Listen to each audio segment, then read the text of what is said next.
Barulah cantik. Nampak tu? Swiss roll Oreo ni kita perlukan satu bahan saja. Satu bahan sahaja. Tak perlu nak baking, tak perlu oven, tak perlu nak masak bagai. Nelly akan tunjukkan tips untuk memastikan daripada tak jadi sampailah jadi cantik macam ni. Untuk buat resepi mini Oreo Swiss roll ni senang saja. Mula-mula sekali korang kena ada Oreo. Betul, korang kena ada Oreo dulu. Ellie recommend kita pakai Oreo yang original tu lah, yang coklat dan juga isi dekat dalam tu warna putih. So kita akan pakai 30 biji Oreo. So dekat dalam bekas ni ada berapa Dekat bekas ni ada 3. Ya ke 3? 4. Ay, pening aku Oreo Arab ni. Ni kata 4. Ini pula kata 3. Kau mana satu Batman? Batman pula dah. Oreo. Dia rasa ada 4 dekat dalam. Ellie akan masukkan Oreo kita dekat dalam satu bekas. Seterusnya, apa yang kita akan buat, kita akan ambil setiap Oreo ni, okay, dan kita akan asingkan antara biskut dan juga krim dia. Patah pun tak apa, biarkan. Asalkan korang ambilkan sebanyak krim yang mungkin. Krim pula korang asingkan dekat dalam satu lagi bekas. Alright, dah siap dah. So sekarang ni kita boleh start blendkan kita punya biskut kita ni. Untuk resepi ni Ellie pakai food processor, tapi kalau kata kau nak pakai blender pun boleh, cuma mungkin dia melekat sikit lah.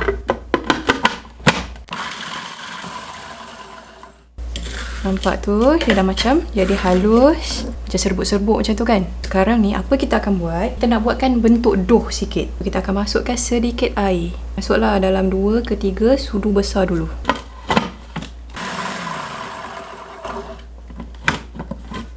Bila kita tengok, dia macam melekat-lekat sikit tau. So masukkan sedikit lagi air. Jadi masukkan lagi 3 sudu besar. Nampak tu. Kalau dia dah start melekit macam ni, maksudnya dough korang dah ready. Senang cerita, korang ambil ni sikit, korang dah boleh picit-picitkan dia. So boleh bawa keluar. Masukkan kembali ke dalam bekas kita yang asal tu. Dan kita akan bentukkan dia menjadi satu dough. Lama-lama nanti dia akan terbentuk sendiri. Tapi kalau katalah korang tengok dia macam ada crack-crack macam tu, letakkan satu je lagi sudu besar air. Udara pun main peranan juga. Macam contohnya dekat tempat Ellie ni, iaitu Saudi, dia memang kering. Yang penting kena slow and steady. Janganlah korang simbah je air tu. Tak sepasal nanti dough korang nanti cair lah pula. Yang penting jangan dia terlampau kering juga, sebab kejap lagi kita akan gulungkan menggunakan dough ni. Alright, so dah cun dah macam ni. So seterusnya jom kita selesaikan dia punya icing pula. Untuk icing pula, sama juga kita akan masukkan sedikit air. Krim dia ni kita cuma nak bagi dia likat sikit je, tapi kita tak nak dia cair. So letakkan dough kita dekat atas ni dan lenyitkan dia, bagi dia jadi macam 4 segi sikit lah. Senang lah sikit je lagi kita nak gelikkan dia. Lepas tu kita akan balutkan dia dan gelikkan. Ellie anggarkan adalah dalam 13 cm macam tu. Dia punya panjang ni pun Ellie anggarkan dalam 18 cm ke 20 cm macam tu. So bentukkan dia bagi elok sikit. Kata korang nak trim pun boleh, tak ada masalah. Gulung kan boleh jadi dah korang punya Oreo ball. Seterusnya kita akan letakkan kita punya krim kita ni. Kita akan sapukan keseluruhan Oreo layer kita ni. Tak apa, nipis-nipis pun tak apa. Sebab kejap lagi kan kita akan gulung dia, nanti tebal juga. Sebab tu penting kita tak boleh buat besar sangat, takut nanti krim kita tak cukup. Macam ni just nice je. Nanti kalau katalah korang buat dia besar dan nipis, bila korang nak roll nanti tu krim korang tak cukup. Tambah pula bila korang potong nanti, krim aku dah ke mana? Nampak tu yang Eri buat yang mula-mula. Gitulah rupanya awal-awal tu. Tu maksudnya krim korang tak cukup ataupun terlalu cair. Alright, so ready dah untuk gulungkan dia. Untuk gulungkan dia mula-mula sekali ni, ambil yang belah satu hujung ni dan kita gulungkan dia perlahan-lahan. Sebab itulah kita tak boleh tebal sangat kek ni, sebab kalau tebal dia patah. Gaya macam gimbap pun ada juga kan. Yang hujung sekali ni korang buat macam ni. Gitu. So last sekali tu kita gulungkan hujung-hujung dia ni. Okay. So sekarang ni kita akan masukkan kejap dekat dalam freezer, supaya dia lagi set dengan elok. Kalau korang tipu ni sushi pun percaya.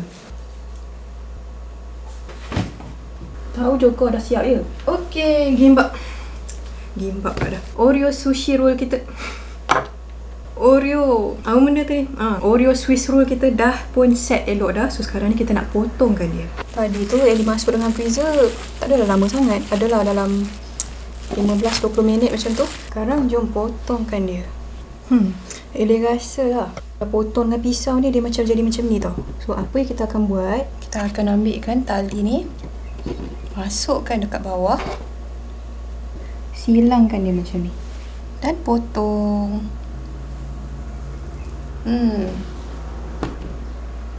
Barulah cantik. Nampak tu kan? Compare dengan tadi kita potong dengan pisau, yang ni kita potong dengan tali. Kan lagi cantik tu. Manja sikit dia ni, nak kena angkat-angkat dulu. Tak boleh slide je dekat bawah tu. Apalah, asalkan kita buat kek ni, potong jadi cantik. Cantik je. Itulah dia, kita punya Oreo Swiss roll kita. Senang je kan? Nampak dia macam retak-retak tu. Tak apalah, dah satu bahan je kan. Tambah pula sekarang ni dekat Sabri tengah panas. Jadi kek ni macam cepat pula lah melting-melting macam tu. Senang je kan nak buat resepi mini Swiss roll Oreo kita ni. So yang selebihnya ni kita boleh simpan dekat dalam peti ais. Jom kita rasa pula kita punya kek ni. Okay. Cantiknya. Masuk Oreo lah. Nak rasa apa lagi. Tapi dia memang sangat lembut. Cuba tengok ni. Dia kopekkan dia. Lembut je. Nampak tu. Punyalah lembut. Kalau katalah orang ingatkan korang buat sendiri ni pun orang percaya. Macam tak percaya je kan. Kek ni adalah daripada biskut tu saja. Dan satu je bahan yang kita perlukan. Senang sangat. Tambah pula kalau tiba-tiba ada tetamu datang terjah ke kan. Korang buat je lah resepi ni. At least adalah juga kek untuk dihidangkan. So itu sahajalah resepi kita kali ni. Jangan lupa untuk tag basically bila korang buat kek. So selamat mencuba. Bye bye. So Ellie hari tu ada beli Oreo ni. Versi Batman kau. I'm Batman.